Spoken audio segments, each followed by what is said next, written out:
Welcome to another episode of the Stop Doing Stupid Stuff podcast with your hosts, Tim Keefe and Andreas Wieman. In today's episode, Tim and Andreas dive into the ongoing debate of return to office versus working from home. They discuss the real outcomes companies should be measuring, how communication impacts success, and why it's essential for leaders to adapt to different generations. From ISO certifications to the value of a clean office, this episode covers it all, helping you understand your role in achieving organizational success, whether you're working remotely or commuting into the office. Tune in for a thought-provoking discussion on performance, strategy, and leadership on the Stop Doing Stupid Stuff podcast. Hey everybody, happy 2025, happy new year, and welcome to another Stop Doing Stupid Stuff podcast. I'm here with my cellmate co-conspirator, Tim Keefe. Tim, why don't we go ahead and tee up what our conversation's going to be about today? I was going to say something else. I had to pause there for a second. What are we going to be talking about today? And now I'm very confused. Now, I think we're continuing on the discussion around return to office versus work at home, and what we can see some of the benefits, we can see some of the downsides both ways, and I think the reality is it's not like, hey, there is one model. It was true for a long time that there was a model. You commuted to work, right? That's what people did. They worked within their commuting radii and they picked where they lived based on that, and that's what they were doing. Now you don't have to do it that way anymore, and there are different options, and we've been talking about those. So I think with that is that whole first off concept of like, okay, so hey, you got to go to work 5 days a week. We expect to see you badged in from 8 a.m. to 4 p.m. or whatever it might be. And you're like, okay, but what are we really measuring? And I think I feel like I'm beating this drum really hard, but like, are we measuring attendance? Or are we measuring some kind of business outcome? Well, and if so, what is it? That's how revenue's made, Tim. That's a silly question. Like all you have to do is just go up and hit your badge, and if everybody shows up, hits their badge in and out, revenue happens. Oh my God! What's the No wonder controversial I've been topic doing it here? wrong all these years. I thought you actually had to go like create value for your clients. No, Damn. I don't know. That happens every once in a while, and I trip and fall down and create some value there. No, but seriously, it's you're spot on with it. And what I would say to companies who are looking at return to office and virtualization, work from home, work from anywhere, right? There's so many choices out there, and I think companies aren't necessarily evaluating the choices they have, whether it's a hybrid environment, looking at individuals or groups and what is the function they're performing. And like you just said, what is the outcome that they're producing? That to me, if you're going to look at anything for evaluation or consideration on return to office mandate or a continue virtualization, look at that. Look at the outcome. What is the outcome I'm expecting of this individual or this group or group of individuals or people leaders? What is the outcome that they're going to be responsible for or tasked with to solution and provide? If you do that, it's kind of like reverse brainstorming. Kind of, you can say, okay, well, what's going to make this person, look at it from a personal perspective, Right. successful?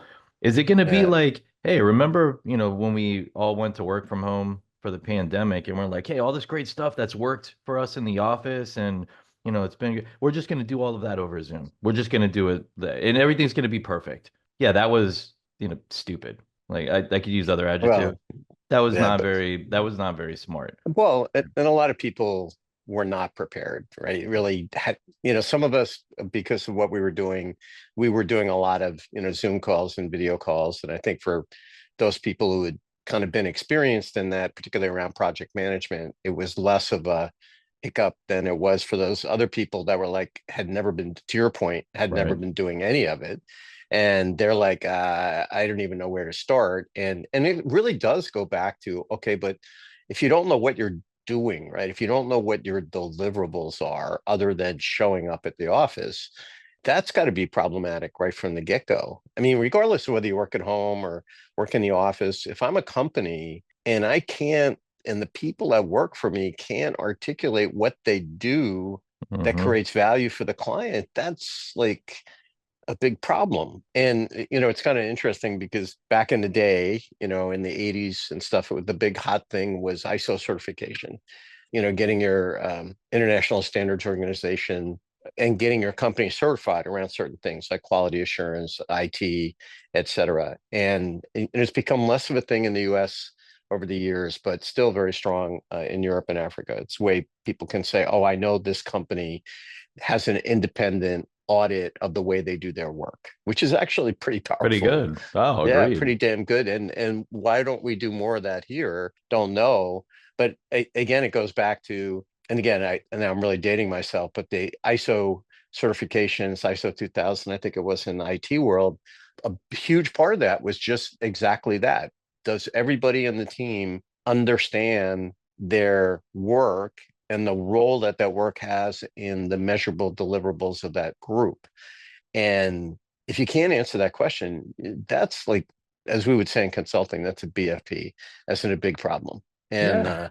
Well, just a quick stat on that. So there was a survey done called the Global State of Strategy and Leadership Survey.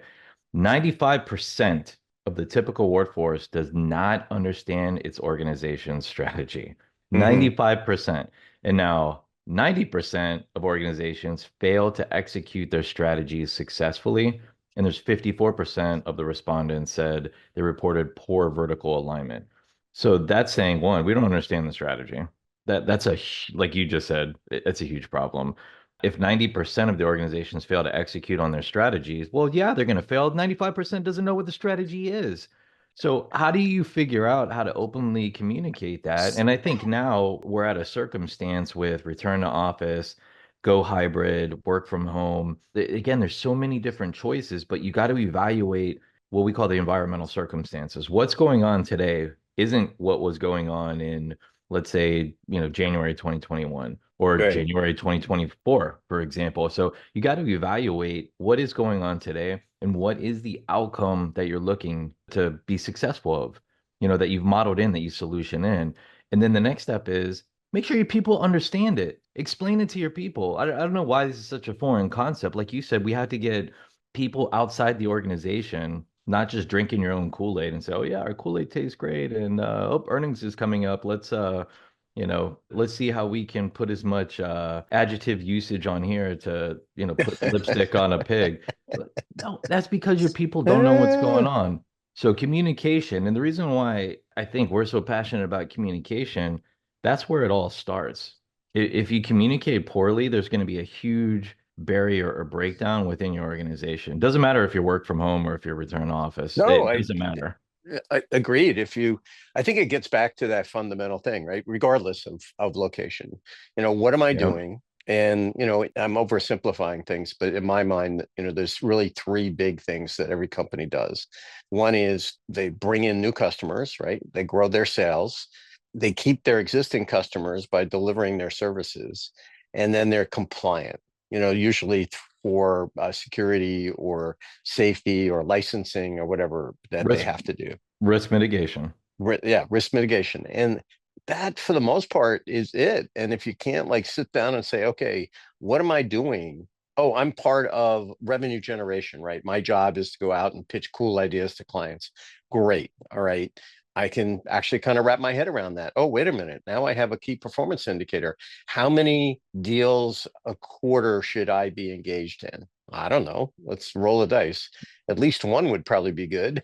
Oh, I Four need might be too five. many. Oh, Yeah, oh, well, oh, I need five. Well, yeah, guess what? Now I'm gonna go, and I'm the seller. Now I'm gonna go maybe stretch our product and services a bit so I can make my number, my sales. And right, you know what? As long as they sign on the line, I don't care what happens after that. right. I It may can, think I care about it, but when the pressure is applied to me because of this false goal of a KPI, oh, it's protectionism and human instinct is setting in.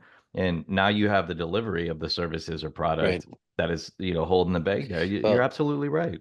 I do think it's interesting too, is though, as you go back, and I know you and I have talked about this quite a bit with regard to a balanced scorecard and our interest in bringing, a quantitative tool to the market to complement our qualitative tool in Balanced Wise IQ.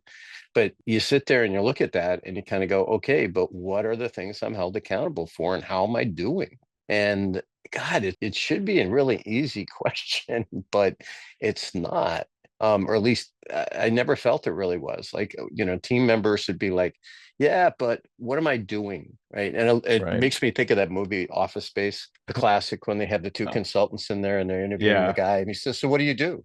And the guy's like, but I talk to the engineers. And the guy goes, And the but engineers talk to the customers. no, we can't have the engineers talk to the customers. And those of us who've ever done that would say absolutely not. But Right. it's a very funny scene in the movie because everybody is like, but why is this so hard? And the answer is it is actually harder than you realize. Right. And but again, it keeps coming back to, okay, whether I'm operating out of my cabin and in the Colorado mountains, or I'm, commuting by the subway into the office in New York, I'm still, what am I doing? To your point, like, what is it that I'm doing that is contributing to this outcome of either sales growth, sales retention, risk mitigation? Yep. And if I don't know, then I'm probably should be working on that, right? Because if I can't see it, then other people can't see it as well. Right. And it's kind of like that old thing about, if you don't know who the scary person on the bus is, it's probably you. And work can be the same way. If you're looking around and going, who's the guy who doesn't have a clue, and you can't see him, it might be you, and might be Look, good to. that happened once, and you keep holding it over my head. All right. No, but you're right. But think about it too, though. If you have visibility, right, and you understand what is the mission, what is the strategy, and then what is my part. If I'm in a Mhm. 5,000 person company or I'm in a 100-person company, that's still a lot of people. Why am I here, and what difference am I contributing to that mission? Every single person in an organization should have some idea of what their contribution is. And if you're a leader or let me just say people manager, especially as CEO or whatever the managing director would be, stop being lazy, frankly, and go figure out how do you communicate to every single person in that staff that is getting, whether it's directly through a subcontractor or a contractor or a direct employee. You should be able to Eh, articulate what their contribution is to the mission and the strategy. sometimes you wonder, though, do they know, quote unquote, the leaders know? No. Well, agreed. That's why that metric is so intriguing to me, 95%.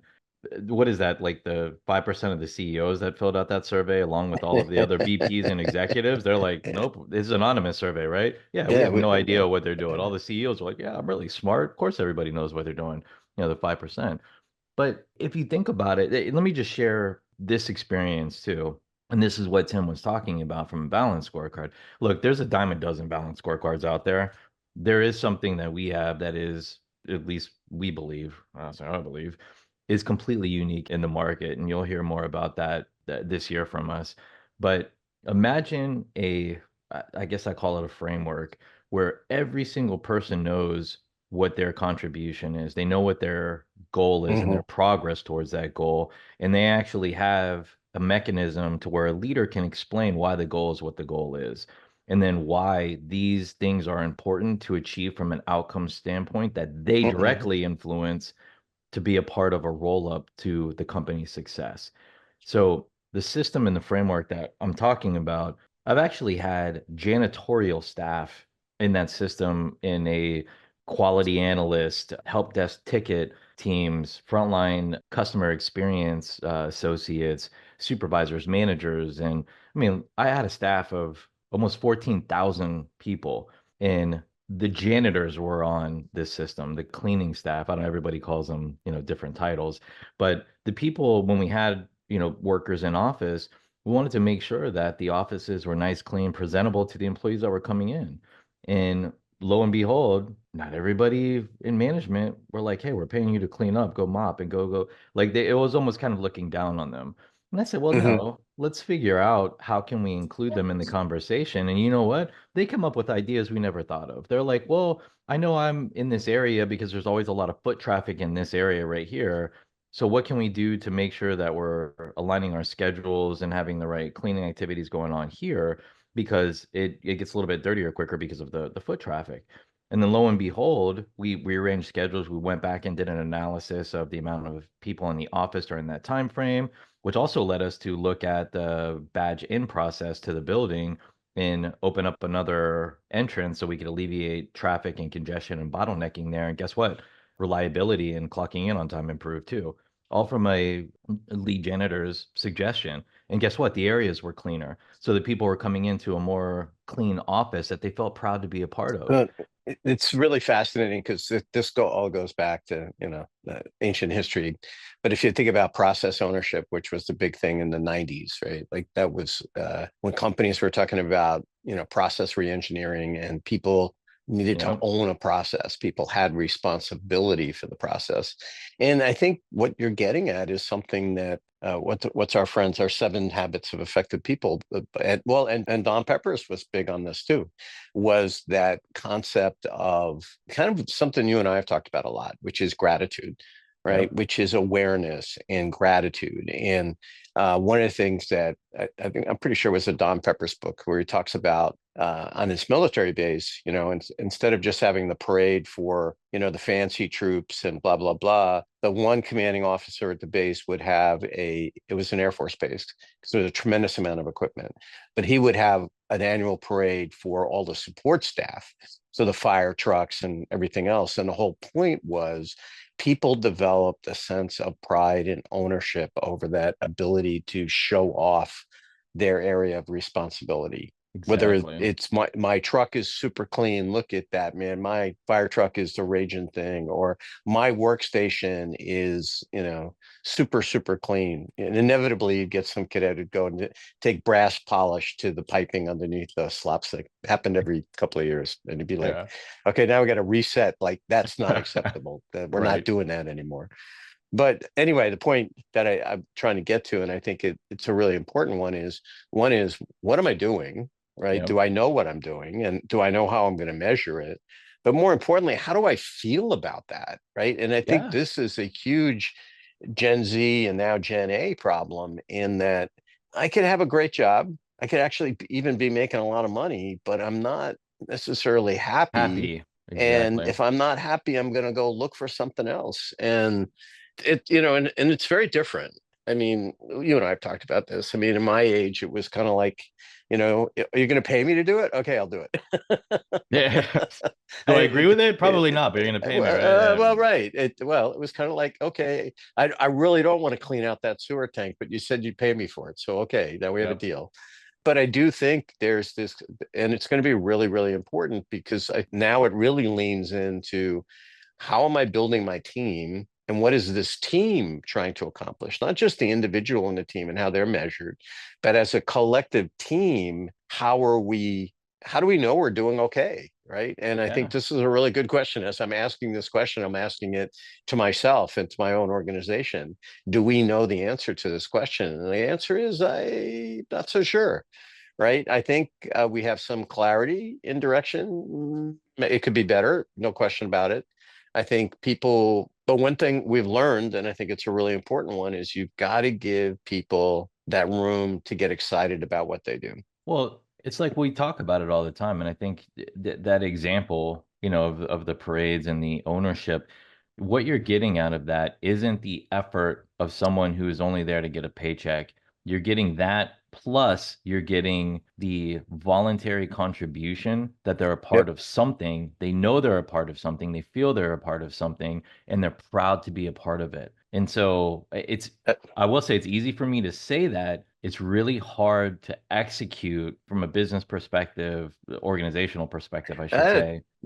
And I don't disagree. And I also, the challenge is, and I loved how you've brought this up a couple of times, and it's appropriate. You got to look at the way baby boomers, and then millennials, and then Gen X, and then Gen Z, and then Gen A, how they're taking on these types of leadership and communication roles. And it is all very different, right? It's fascinating to watch, because there are things that I do that are not connecting, right? They're not connecting with my Gen A and my Gen Z team members. So I've got to adjust the way I communicate and the way I'm willing to engage, because if I'm not, they sure as hell aren't going to do it. Oh, just send a memo. All you got to do is just send a memo on company letterhead.